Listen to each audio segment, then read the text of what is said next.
Hey everyone. Ever get struck by an idea that you just know is going to be huge? Oh, absolutely. That spark of inspiration, it's exhilarating. It totally is. Yeah. But today's deep dive is all about what comes after that initial excitement. We're not talking spreadsheets and market research this time. We're cracking open this book, Psychological Aspects of Idea Validation for Entrepreneurs. And trust me, it's a wild ride. It really is fascinating how much the human element comes into play, isn't it? It totally is. It's like the source says rejection. It's practically unavoidable. Like part of the process almost. Right. We've all been there in some form or another, haven't we? Oh, yeah. Whether it's a business idea or even something as simple as, I don't know, Like that time you spent ages making a birthday gift for someone and crickets. the best of intentions, but sometimes it just doesn't land how you hoped. Exactly. And this source, they had this great example about this woman, Sarah, developing a fitness app. And she got some really tough feedback. But here's the thing she realized. It wasn't her they were rejecting. It was the ATP. That's such a crucial distinction, isn't it? Harder to actually do, though, than just like know it. Oh, for sure. Why is that, do you think, that separation? Well, our brains, they're wired for self-protection, right? Mhm. Ego and all that. Makes sense. So when we pour ourselves into an idea, it becomes part of us. Like an extension of ourselves, almost. Yeah. So any criticism, even if it's constructive, it can feel intensely personal. It's true. It's like, people get defensive about their favorite bands. Right. Or their favorite sports teams. Passionate about. Exactly. So to really get good at idea validation, you almost have to rewire that response. It's like you're training your brain to see the idea as a separate entity, not an extension of your self-worth. Which I imagine is easier said than done. Oh, definitely. And it takes practice. Self-awareness is huge here. Okay, so for our listeners who are like, right now, easier said than done, how do I actually do that? What's something they can try, like a quick exercise or something? Well, one technique that can be really powerful is visualization. Picture your idea as this separate entity, almost like it has its own little space. Maybe even give it a name or visualize it as an object or something. Now, when you get feedback, imagine it's directed at that entity, not at you directly. It helps create some healthy distance. I like that.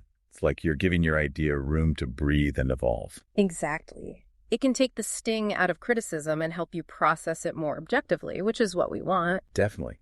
But staying objective, that's even harder when you're, let's be real, totally in love with your idea. It's so easy to get swept up in the excitement, you know? Totally. It's like, Yeah. remember that time you...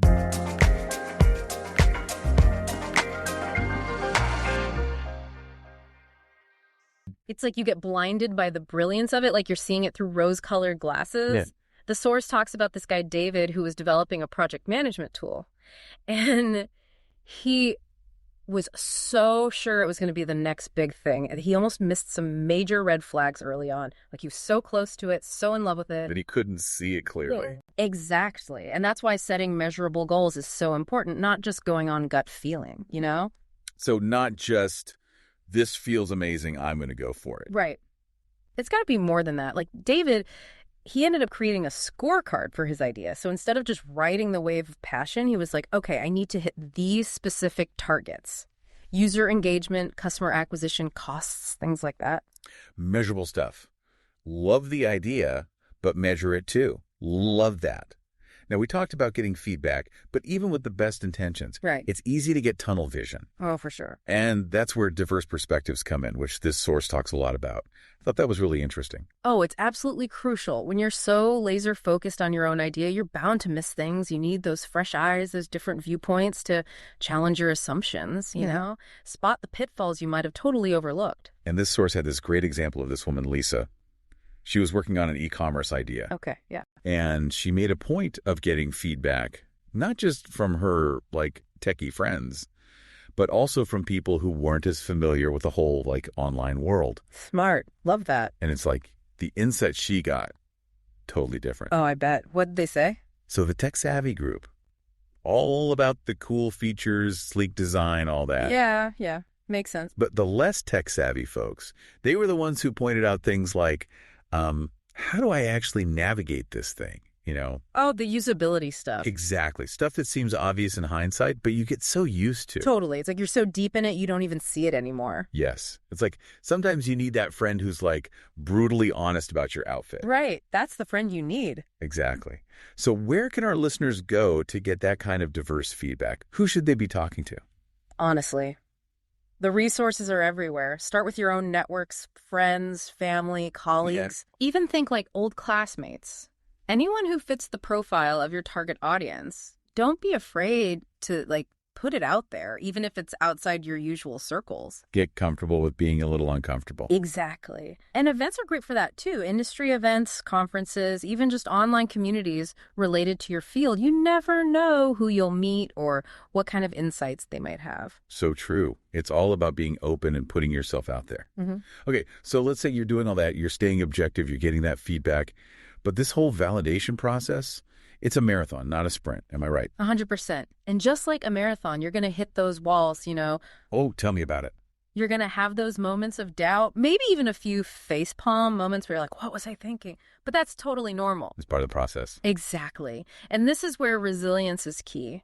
You got to be able to weather those storms, keep your eye on the prize. The source, actually, they tell a story about this woman, Maria,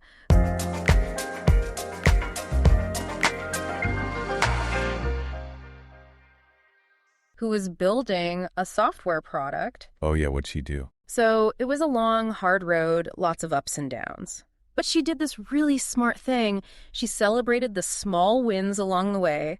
Like every new sign up for her beta version was a victory. Yes, those little wins, they add up. They really do. They help you stay motivated when it feels like you're pushing a boulder uphill. It's easy to get caught up in waiting for those big external validations, but sometimes it's those little victories along the way that make all the difference. It's so true. It's like when you're training for an actual marathon, right? Yes.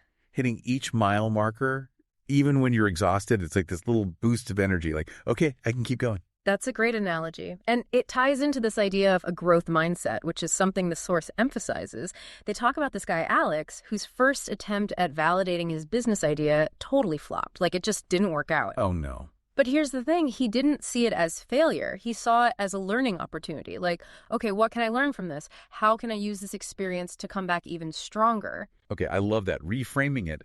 But how can our listeners do that? How do you turn those, I want to crawl under my desk and hide moments into, growth opportunities? Honestly, it starts with asking yourself one simple but really powerful question. What can I learn from this? Instead of dwelling on the disappointment. Exactly. It's about shifting that focus. Instead of fixating on what went wrong, it's about asking, okay, what worked, what didn't, and how can I use this experience to refine my approach or even pivot in a totally new direction? Turning that, I can't believe this is happening, into, okay, now what? Yes, because sometimes that now what moment leads to an even better idea, a more refined path.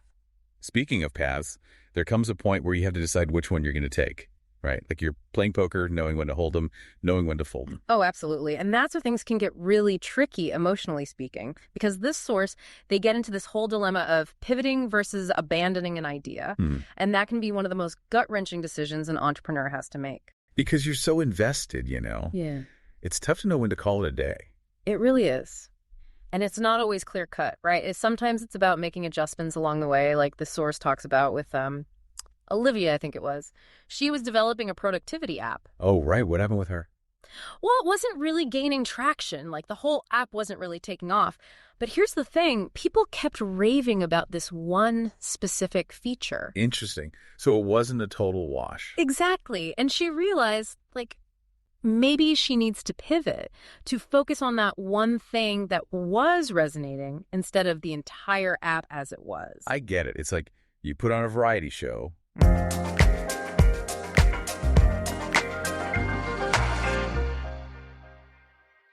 Right. And the audience goes wild for the juggling act. Maybe it's time to build the whole show around juggling. Exactly. Sometimes the market tells you what it wants, even if it's not what you originally had in mind. But, and this is important too, even when you're being data-driven, this source, they don't discount the whole gut feeling thing, Intuition. That's interesting. Yeah. It's that classic debate data versus intuition. Right. Right. Because you can't always quantify everything, can you? Exactly. And they tell this story about Sarah, remember her, the entrepreneur with the fitness app we talked about earlier. Yeah. What about her? Well, she was getting mixed signals, right? Some positive feedback, some negative, but something deep down told her to keep going. She trusted her gut. She did. She gave it a few more months, and guess what? It paid off. So it's like, what do you do with that, right? When all the signs point one way, but you have this feeling. It's like you can't ignore that inner voice either, though, right? Exactly. And that's the thing, finding that balance, that sweet spot between data and intuition, that's where the magic happens. It's different for everyone, though, isn't it? Finding that balance. It really is. There's no one-size-fits-all formula, which can be frustrating, but it's also part of what makes this whole process so exciting. It's true. If it was easy, everyone would do it, right? So, to wrap things up for our listeners today, idea validation, it's not just about the spreadsheets and the market research. It's about braving the emotional roller coaster, too. Yes, it's about managing those expectations, embracing rejection as part of the process, and having the resilience to keep going when things get tough. It's about trusting the process, but also trusting yourself. Now, this whole conversation got me thinking about something this source called opportunity cost, which is basically like, what are you saying no to by saying yes to your current path?